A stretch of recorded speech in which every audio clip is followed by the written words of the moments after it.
3 minutos pasaron de las 11 de la mañana y como les habíamos prometido, tenemos la visita de Oscar Dolling en este ciclo de encuentros y de charlas para charlar sobre el tema de la crisis hídrica en nuestra provincia. Oscar, bienvenido.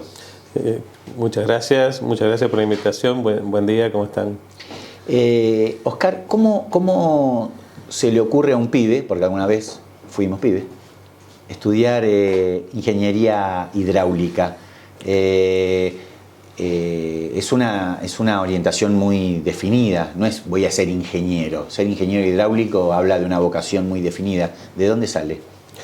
Bueno, yo siendo adolescente siempre me interesó el tema del agua y yo hacía maquetas de barcos, ¿no? En aquel momento yo soñaba con ser ingeniero naval, digamos, pero mi padre en algún momento me dijo, mirá, pero si acá tenés ingeniería hidráulica, que se hacen diques, que se hacen esto, y me interesó mucho eso y por eso ingresé a ingeniería ya pensando en la orientación, o sea, yo inicio mi carrera ya pensando en la orientación hidráulica. Un ingeniero, estoy pensando, un ingeniero especializado en ingeniería hidráulica, ¿necesariamente vincula su trabajo al Estado o también puede ser que termine trabajando en el sector privado? No, lógico, los ingenieros hidráulicos o civiles hidráulicos se desempeñan no solamente en el Estado, sino también en las empresas constructoras, ¿no? Básicamente, tanto empresas de diseño como de construcción y luego de operación y mantenimiento de sistemas hídricos, ¿no? ¿Qué es una cuenca? Me pasaron, leí, armamos las preguntas con un amigo, etcétera, etcétera, y lo primero que se me ocurrió es preguntarte qué es una cuenca, porque se habla de la cuenca, de la cuenca, de la cuenca, y no sé si la gente sabe qué es una cuenca. Hay muchas definiciones de cuenca, ¿no? La clásica, ¿no? La definición geográfica. Es un área delimitada, tiene límites, a ver, para que la gente común entienda, asócielo a un pétalo de una rosa, digamos, ¿no? Tiene los límites y un punto de salida, digamos, ¿no? Y los límites son lo que denominamos las divisorias de agua. Y la cuenca es por donde escurre el agua naturalmente.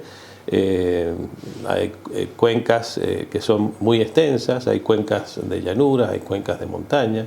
En nuestras cuencas de montaña las pendientes son muy fuertes y los escurrimientos suelen ser si llueve, torrentosos, ¿no? y generar movimientos de sedimentos y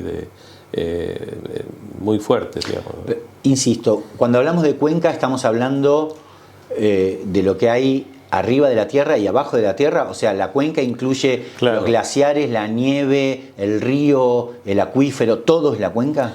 Si hablamos del concepto de cuenca hidrológica, porque tenemos el concepto de cuenca hidrográfica, que sería solamente la parte superficial, pero si hablamos de cuenca hidrológica, abarca absolutamente todo lo que está dentro de la cuenca. La cuenca superficialmente tiene depresiones, tiene vegetación, tiene suelo, pero hacia abajo de la cuenca, o sea, debajo de la superficie, están material más poroso, incluso hasta roca. Y este material poroso, generalmente la infiltración que se produce en ese área genera y forma los acuíferos, ¿no? ¿Y cómo funciona la cuenca del río San Juan? La cuenca del río San Juan es una cuenca que tiene a su vez varias subcuencas, porque que son los tributarios, ¿no? Básicamente nosotros tenemos el río Los Patos, que esa cuenca es la más grande, la que más aportes tiene, que tenemos la cuenca de Los Patos superior y la cuenca de Los Patos inferior, que es donde desembocan otras dos subcuencas, que es la cuenca del río Blanco y la cuenca del río Calingasta. Y hacia el norte tenemos el tributario más importante, que es el río Castaño. Es decir, que el río San Juan está conformado básicamente por estos 4 tributarios importantes, de los cuales el río Los Patos y el río Castaño son los que abarcan la mayor superficie o área de aporte, que se llama, en la cuenca alta de la cuenca. Hacia abajo la cuenca pasa por lo que se llama la cuenca media.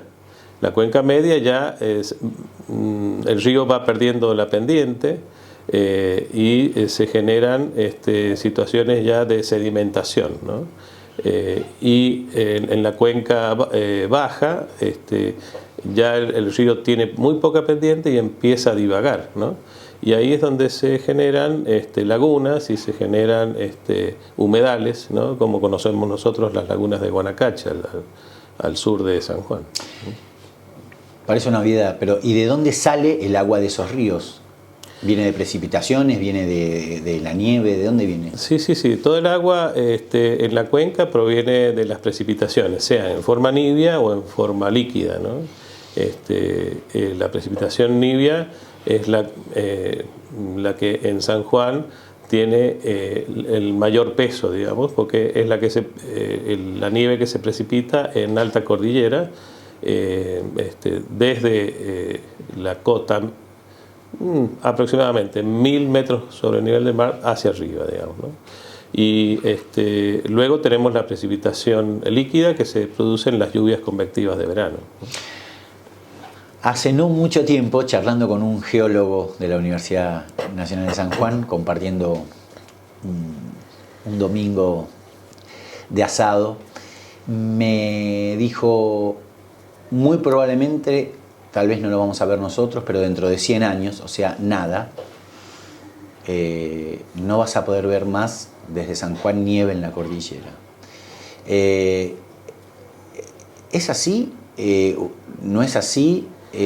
¿Hay menos nieve que lo que había hace 100 años? No es así. A ver, la naturaleza es cíclica. O sea, la naturaleza podemos observar varios fenómenos. Uno es la tendencia.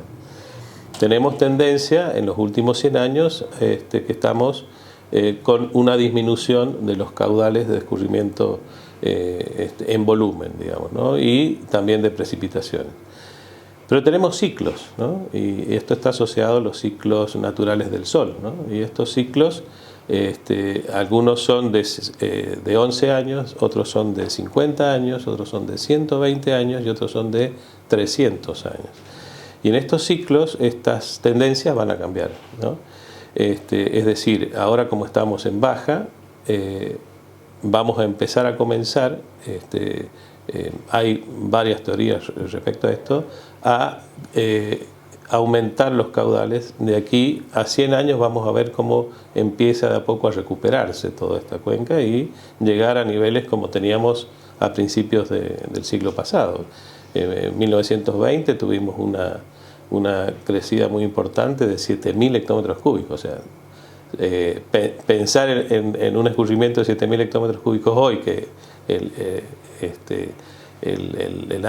peor año que tuvimos fue no este último ciclo pasado, sino el anterior, con 550 hectómetros cúbicos, pareciera imposible, pero como todo es cíclico en la naturaleza, se va a volver a dar, digamos. Todo cíclico en la naturaleza, hablas de periodos de 100 años, por ejemplo, pero en el medio el hombre y la revolución industrial, claro, y la contaminación, ¿cómo interviene el factor humano? Bueno, a ver, lo que estamos viendo en la naturaleza son estos ciclos en los cuales estamos ahora justamente con una baja de actividad solar, y esto ha generado menor precipitación, ha generado también menor humedad en el ambiente. Estos ríos atmosféricos que traen el agua desde el Pacífico se han visto en los últimos años con poca humedad. Ahora con este fenómeno del Niño, que es otro fenómeno que está asociado también al sol y está asociado a estos cambios de temperatura en el Pacífico, se están cargando de humedad. Lo estamos viendo ahora, lamentablemente no acá en San Juan todavía, pero en las precipitaciones que están existiendo hoy de Mendoza hacia el sur. Esto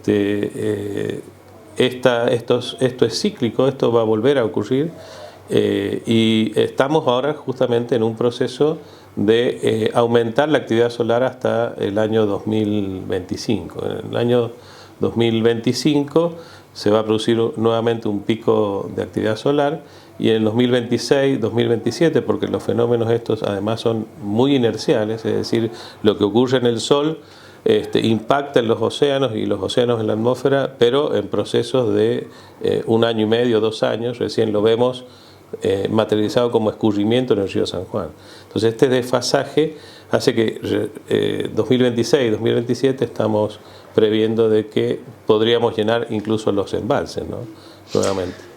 Te vuelvo a preguntar, porque hay algunos colegas tuyos que insisten mucho en el daño que ha hecho el hombre en los últimos 200 años, afectando y metiéndose en estos ciclos naturales, y entiendo que vos de alguna manera los relativizás.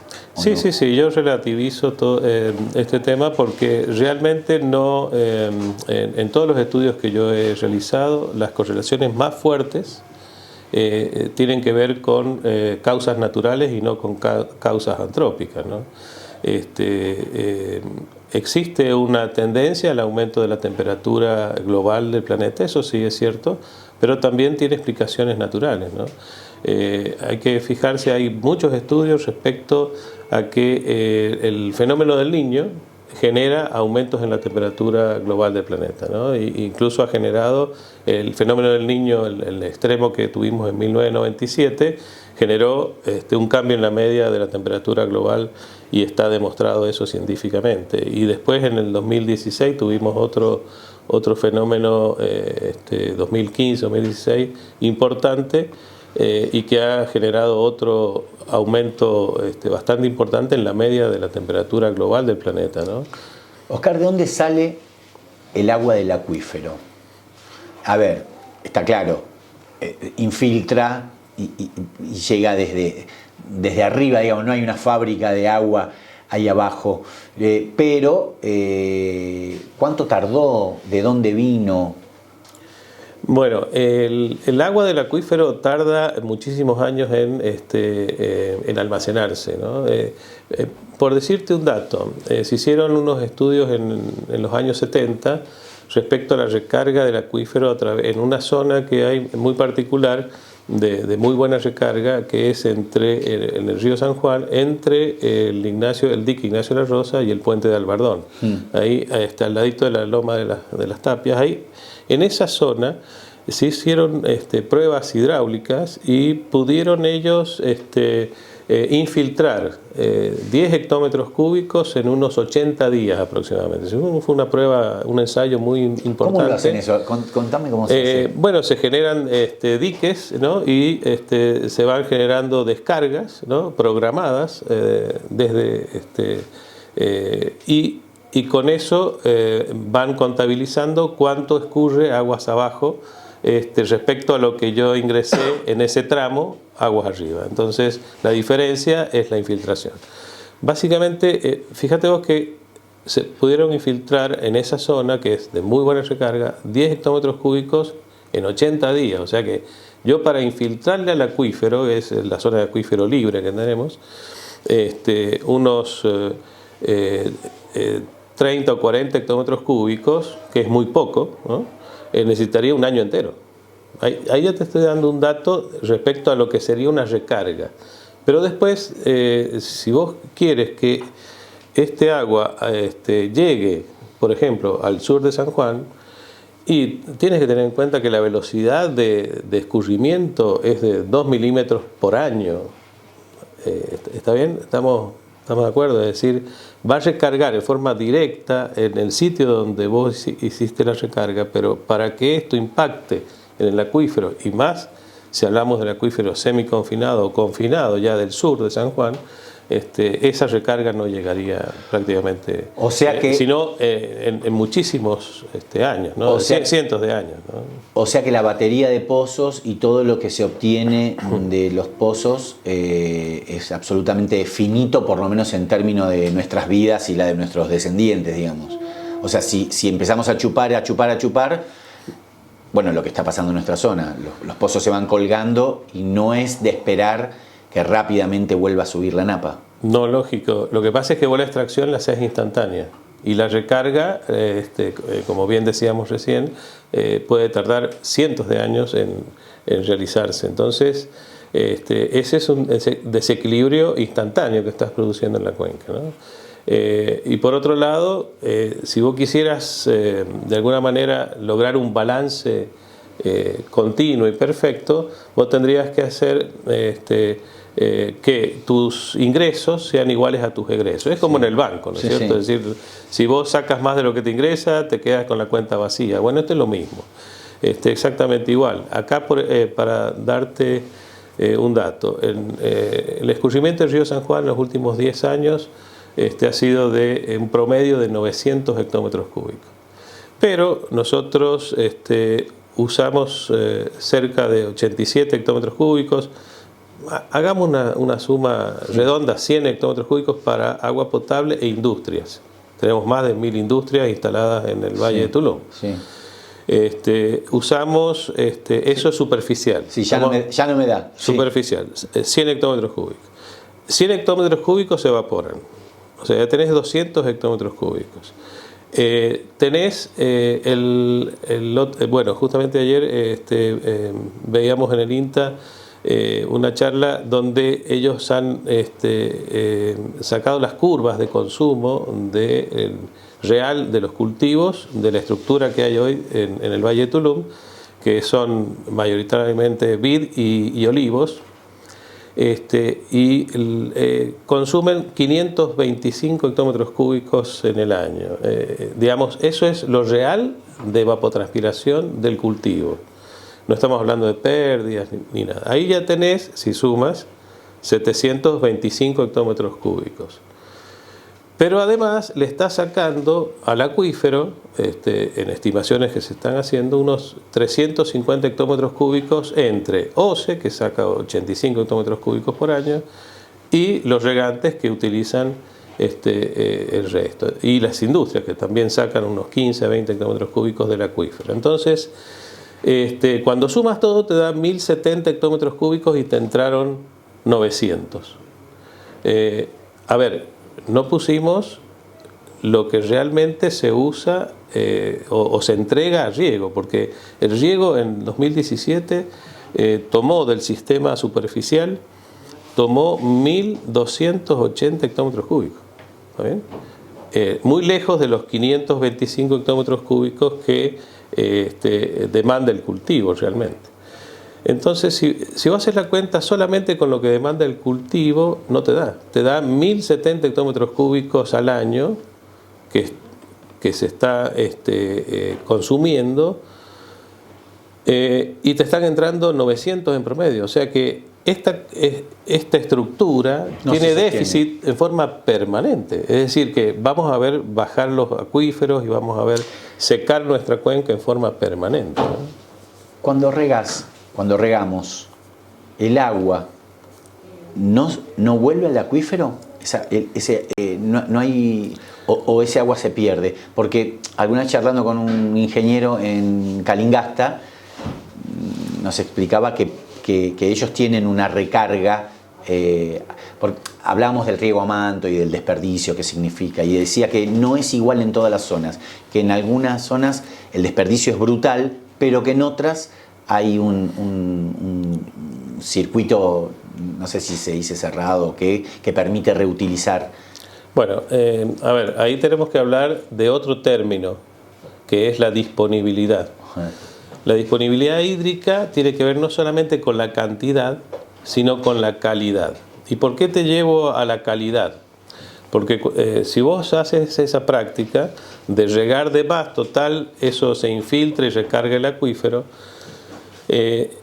Los productores agrícolas utilizan fertilizantes, ¿no? Estos fertilizantes tienen digamos, la potencialidad de generar contaminación con nitratos, y lógicamente hoy tenemos una contaminación con nitratos del agua subterránea muy importante en todo lo que es el Valle de Tulum.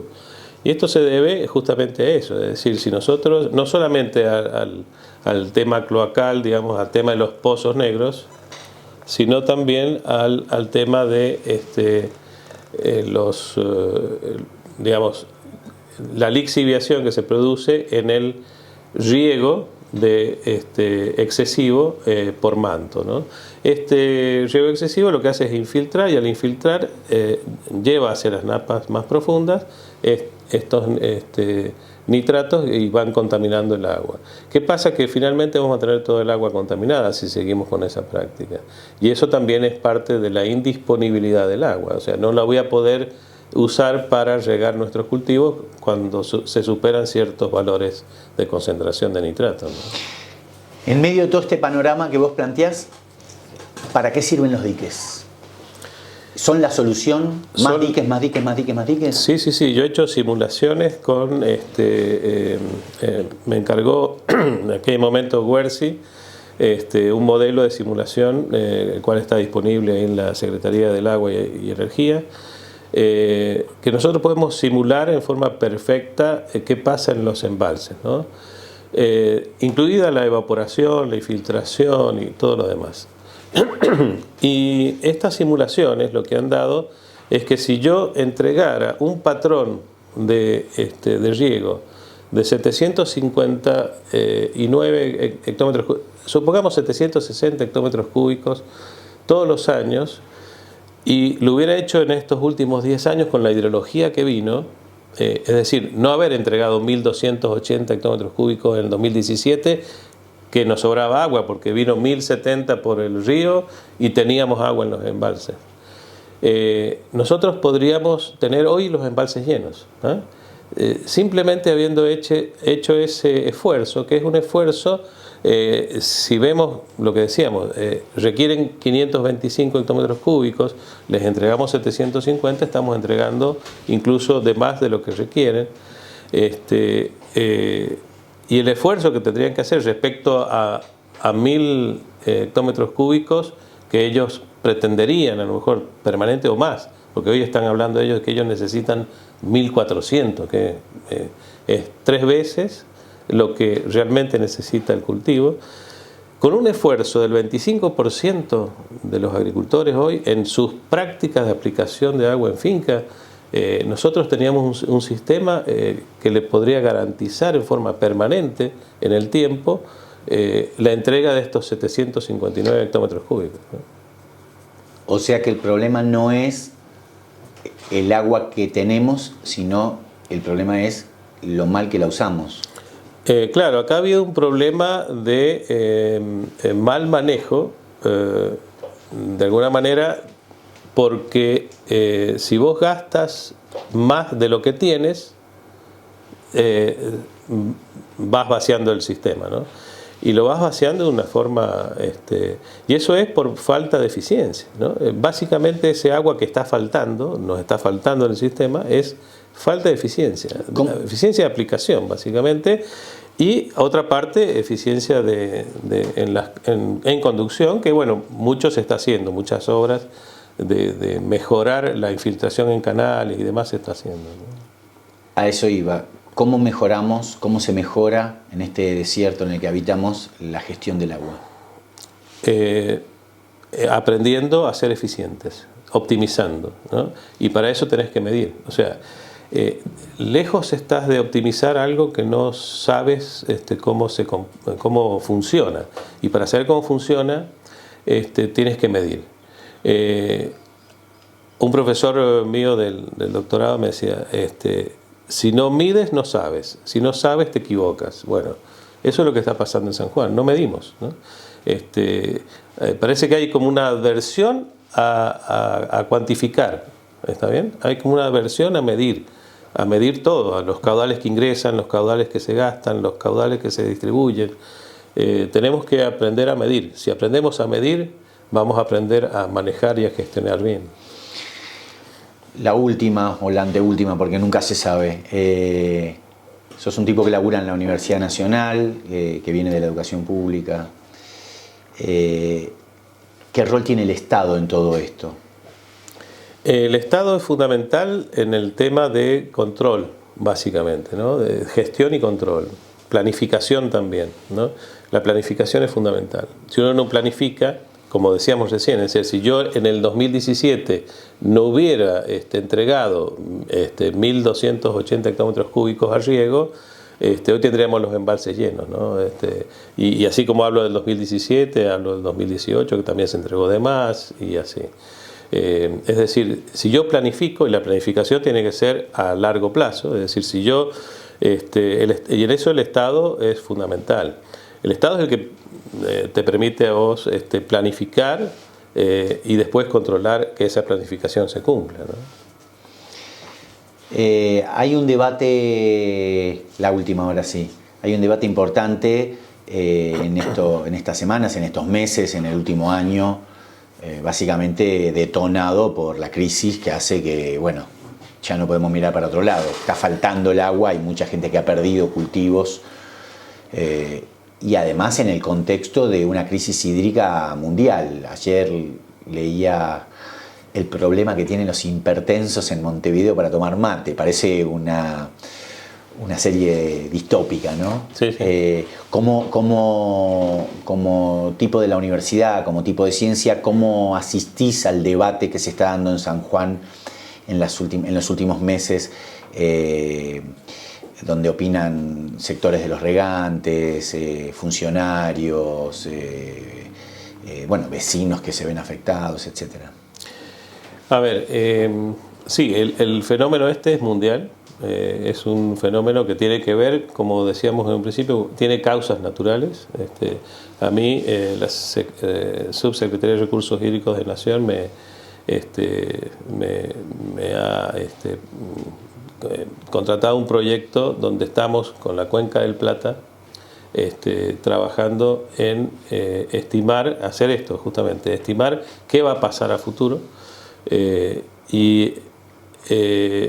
Las conclusiones son básicamente, porque hemos trabajado con un índice de sequía que se llama SPEI, y estamos trabajando con los embalses de Brasil, de Itaipú, todo lo que es el río Paraná, y no escapa a la realidad que tenemos nosotros. Es decir, cuando vos ves el indicador de sequía acá en San Juan y en la Cuenca del Plata, da exactamente la misma conclusión. Es decir, el sol nos está secando básicamente por su inactividad en los últimos años. Y esto se va a revertir en la medida que el sol se reactive. No hay otra forma. Es decir, incluso si se reactiva el sol ahora, la inercia de todo este fenómeno de sequía va a durar hasta el 2030 prácticamente. Es decir, nosotros tenemos acá una perspectiva de que hasta el 2030, 2035, estas situaciones de sequías que van a estar, como hay variabilidad también hidrológica, van a estar amortiguadas con algunos fenómenos del Niño también, pero en promedio, digamos, vamos a tener que acostumbrarnos a pensar en San Juan en un río de 900 o de 800 hectómetros cúbicos promedio, y no más que eso, que es un poco la cuenta del balance que te sacaba antes. Es decir, vamos a tener que pensar en déficit de aquí por lo menos hasta el 2030. Oscar Dolin es ingeniero, trabaja en la Universidad Nacional de San Juan.